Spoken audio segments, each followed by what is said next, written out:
Hi, this is Catherine. This is Taking Tea with Catherine.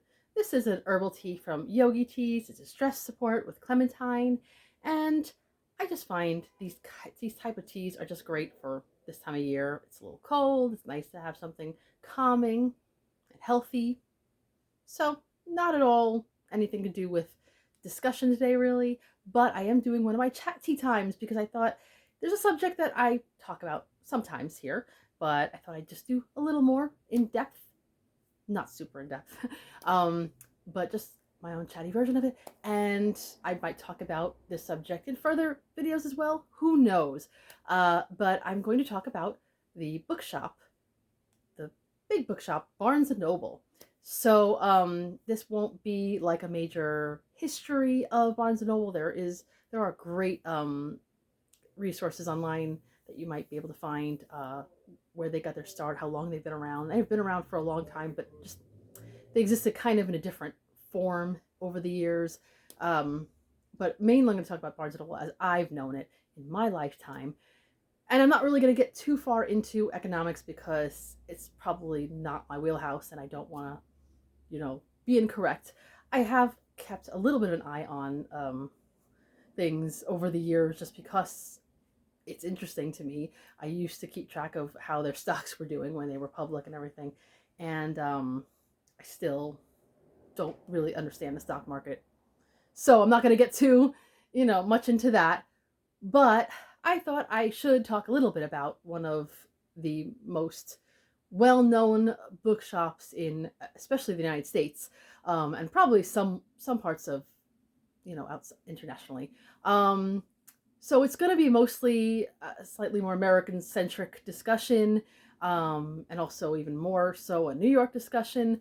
But if you really want to relate to it some way, you could also substitute maybe your big box bookshop in the area where you live. Like if you live in the UK, Waterstones might be the example. I might refer to that here also, or Canada. I think had what was it, Chapters Indigo something or other, and whatever. I don't know all the ones in the world. Wish I did actually. That would be an interesting study. But anyway, let's not get off topic now. So I've been thinking about Barnes Noble a lot recently. Actually, I think about it anyway. For a while, middle of last year, I was getting a lot of these memories on my Facebook. I still have a Facebook account that went back to a couple of times where I posted about visiting Barnes and Noble, but also about certain ones that closed that I was pretty sad about. Not devastated, but sad. Especially because one of the locations, I don't think, I've passed by it. It's the closest one to where I work that actually closed. Actually, the closest one to my current job is still open. But anyway, but that location I was talking about that closed, I don't think there's anything in that spot still. It's a little weird. Like, whatever. But I found out some more interesting news recently, and then there were subsequent articles I've been reading online about Barnes and Noble, and they seem to be making a comeback. They closed a shop in the Upper East Side of Manhattan, which is a few blocks away from the Metropolitan Museum of Art and Central Park. So it's a pretty, and right near a subway station. So it was a pretty high trafficked shop. And when I'd go in there, usually it was pretty busy. And it wasn't the first location I knew of in that area. They had a few shops in different spots, but near there that had just relocated to this one, including a Barnes and Noble Junior, which was kind of cool. It was like an entire Barnes and Noble just for kids books, which I don't know. I don't even know if I actually went there. But anyway, but they closed their most recent shop in 2020. And I don't think it was just because of the pandemic. I think there were other reasons too, but I don't think that helped. But there was a little bit of a mention that it might open again in that area at some point. But I thought probably not. I mean, at this point, if it hasn't reopened, really. And then I heard again quite recently that they are definitely opening up a Barnes and Noble in a spot. I think it was 87th Street, in case you're in the area, at a former drugstore. Duane Reade is a well-known drugstore in New York. They're hooked up with Walgreens. You need to know this. Why? I don't know. But I was actually near there recently I passed by the spot. It doesn't look very big, but my size comprehension is not always that good. Um, spatial reasoning or whatever. Um, but I was happy about that because I'm like, yay, it's always sad to not have a Barnes and Noble in a place that had one. And there wasn't one close enough, except unless you want to walk through Central Park, which on a good day, but still. Um, but what I was relieved about also was that there hadn't been any new bookshops that opened in its wake in that immediate vicinity, because there are bookshops in the Upper East Side, but far enough that it wasn't, I think, a major competition. But I did actually worry about that. I was like, I don't want to see um, independents that came up and were, hopefully doing well, maybe, and suddenly, oh, here comes Barnes and Noble again. Pack your bags, Um, but I was, I was thinking about, like, in my own particular neighborhood, I used to want a Barnes and Noble also, but then when it didn't happen, for a very long time. And then an independent bookshop did open in my neighborhood. That's a really nice one. Now I'm kind of like, do I really want a Barnes and Noble now? Not sure.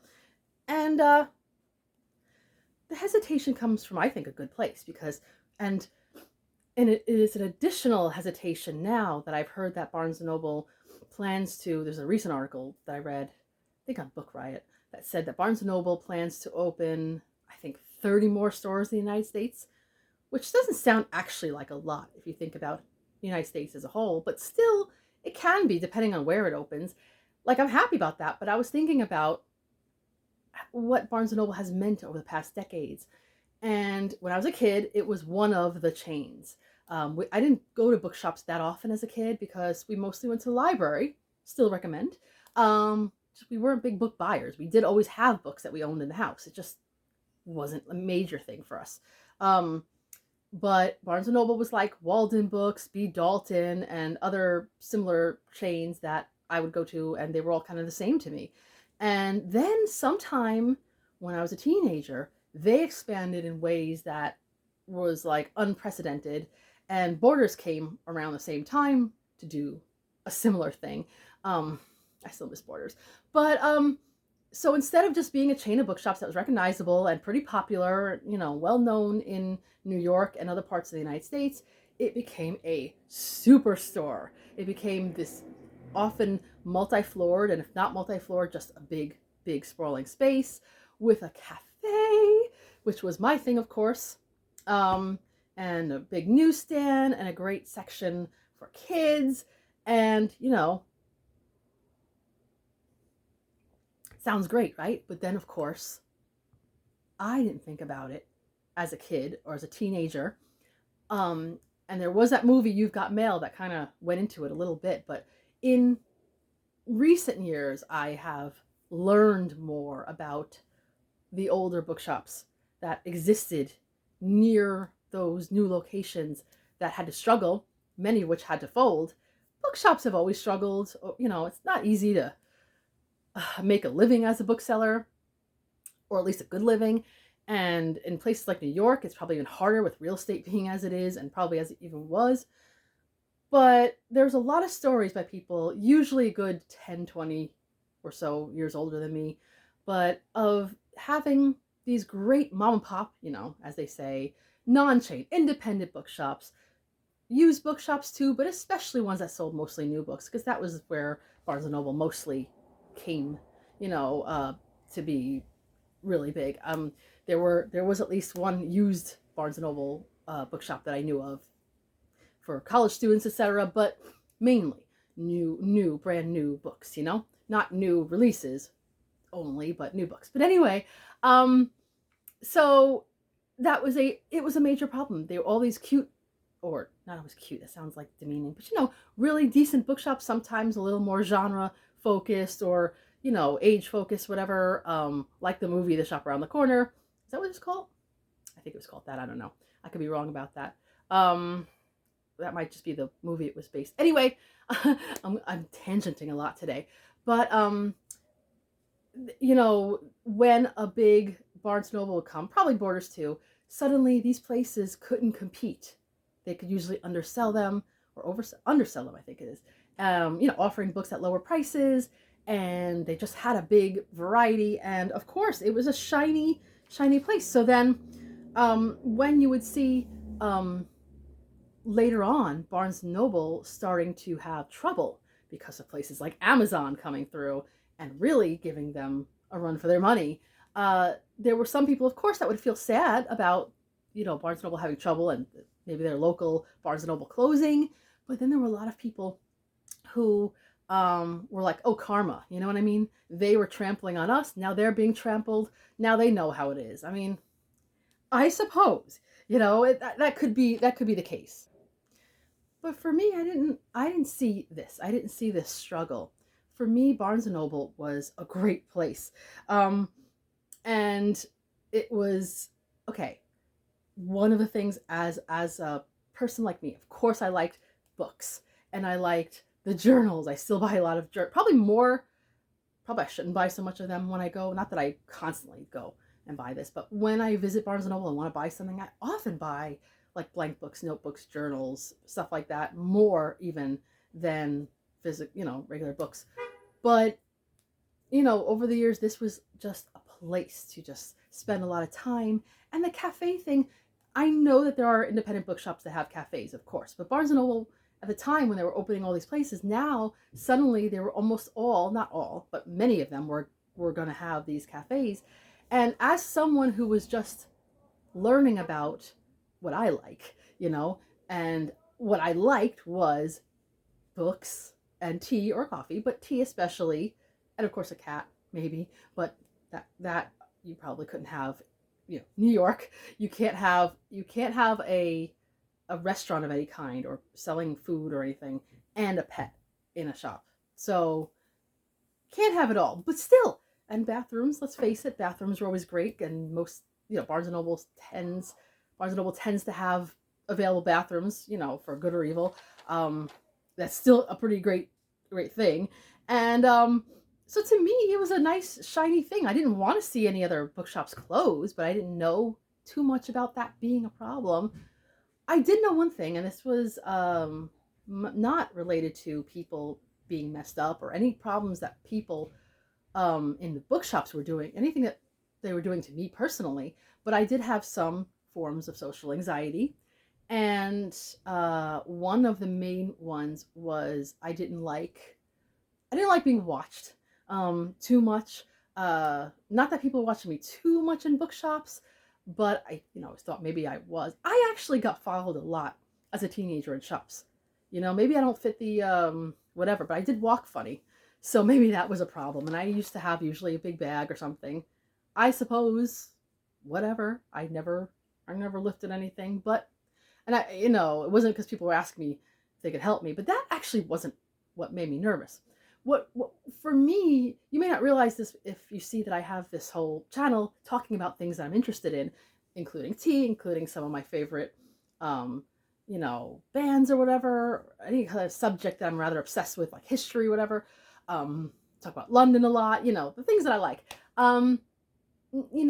This kind of booktube community situation allows for you to have that, your special kind of things. But I remember hearing remarks from people who I was actually close to, not my sisters. They were cool in a lot of ways, but like other people, not everybody. I keep trying to cover myself and not speak badly of anybody. So I hope no one says, "Oh man, was this me?" Probably wasn't. But I remember remarks that some folks would say to me, "Oh, you're reading another book about that subject? I mean, haven't you read enough about that?" And I felt sort of embarrassed. And suddenly, I was made to feel sometimes self-conscious about the things I was interested in. So, and things that weren't really things to be ashamed of. So, um, if I was somewhere wanting to read more about a subject, I didn't want people to know that I wanted to know this. Nowadays, of course, you can do so many things on the internet that unless someone has your browser history, you don't really think, oh, what are they're gonna judge me on this or whatever. But back then, I was so self conscious that if I was looking at a specific book, someone would say, "Oh, again?" Or what are you interested in that for? And when I was in smaller bookshops or more, ones where maybe the people working there, it was just easier, like they seemed to be more interested. Some, I would just feel sort of self conscious, or especially places where even other customers, it was narrower, so people could really look over your shoulder. I know that these people weren't judging me. They didn't care. They were in their own world, probably. I know that now. But as a teenager and someone in my early 20s, I was extremely worried about people looking at me and saying, "Oh," and that, which makes sense because not only did some people make remarks, but as a kid, I was bullied a lot in school, and so, I always felt like it was just a matter of time before it was going to start up again. So, you know, I just worked. So anyway, the reason why I'm bringing this up about Barnes and Noble is because Barnes and Noble, while this may be a criticism for some people, for me it was so big and almost impersonal. Even though yes, the cafes looked kind of cool with the authors all kind of painted in a mural, so you felt like you were having tea with, you know, Virginia Woolf and Mark Twain or whatever. Um, but a lot of the aisles and everything, or the shopping areas, they around certain holidays they might get crowded, but otherwise you always had a little space to yourself. So if you wanted to look at certain books, you could do it without people looking over your shoulder, without feeling like someone's looking at you and judging you. I don't know, that was my perception. And so for me, Barnes and Noble felt like almost an anonymous place for me. And also because the nonfiction to this day is not as crowded. If I was interested in certain biographies or certain subjects like tea, um, I could just be there and not be interrupted very much. And I mean, I often still went with other people. So, I might still feel self conscious with certain people. But then I learned that there were people I knew who I could feel comfortable around at that point, as time went on. But so I know that seems like a weird thing to say. This is why I liked Barnes and Noble over these other bookshops. Now it doesn't bother me so much. I only have issues now. Like there's one bookshop that I like, a used bookstore, and it's fantastic.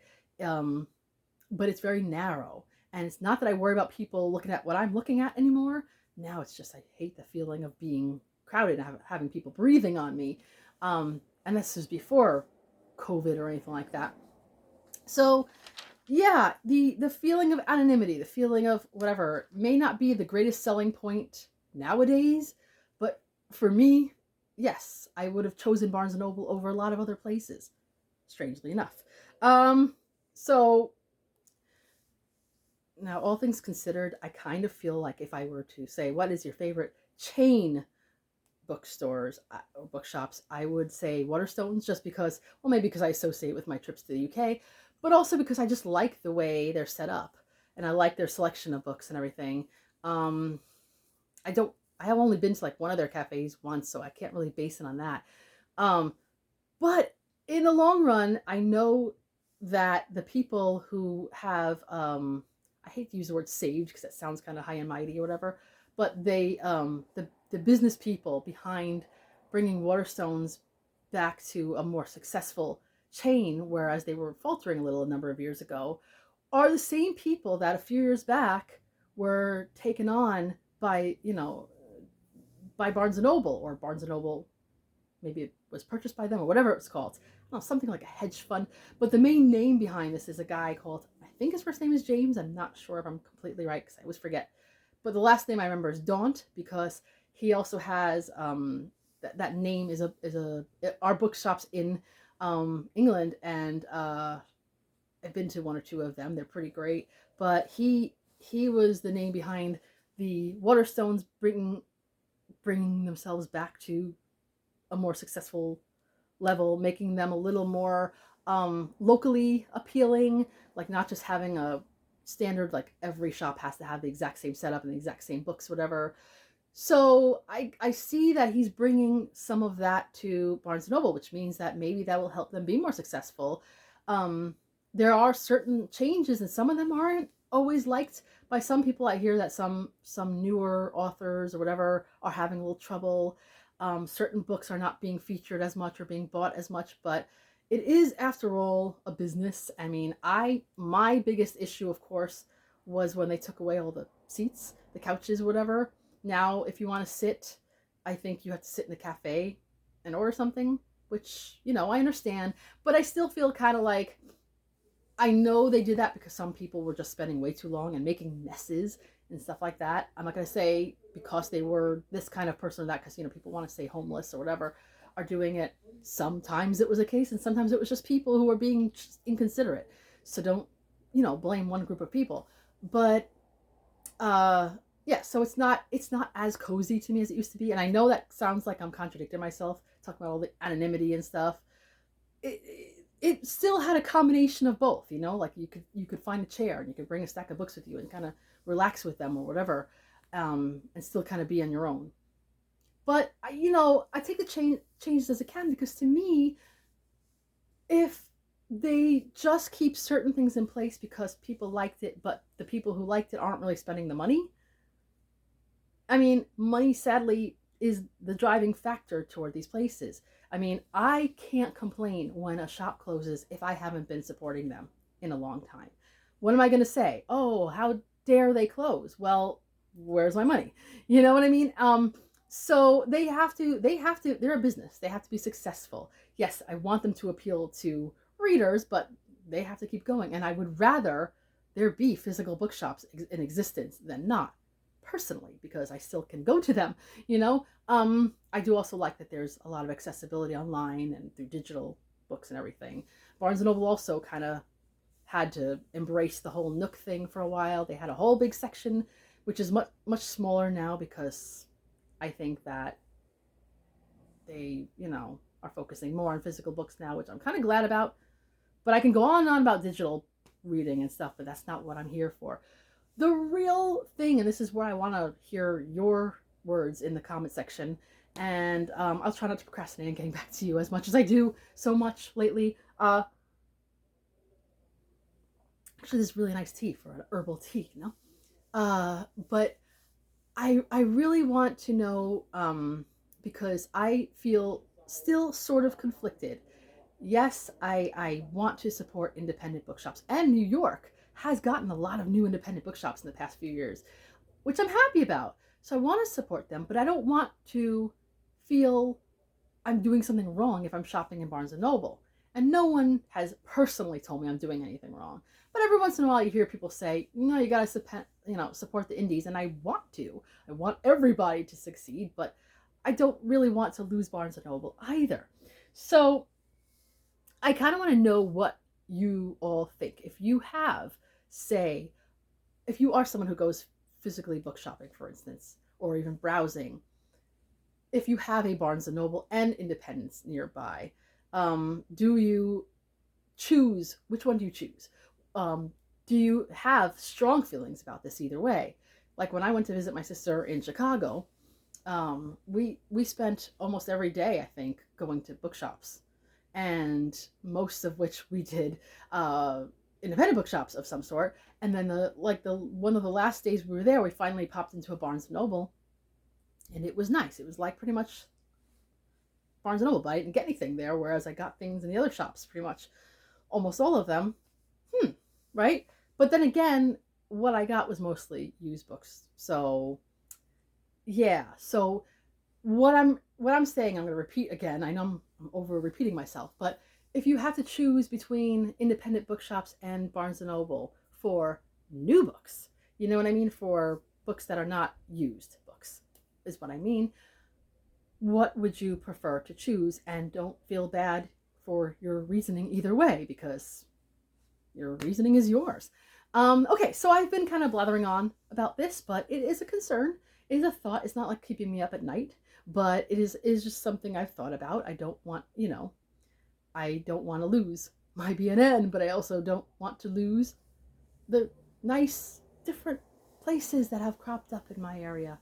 So that is all for now. That is my chatty, slightly whiny, slightly therapeutic talk, and that is all for now. This is Catherine at Taking Tea with Catherine. Have a lovely tea and book-filled day, no matter where you get your books from.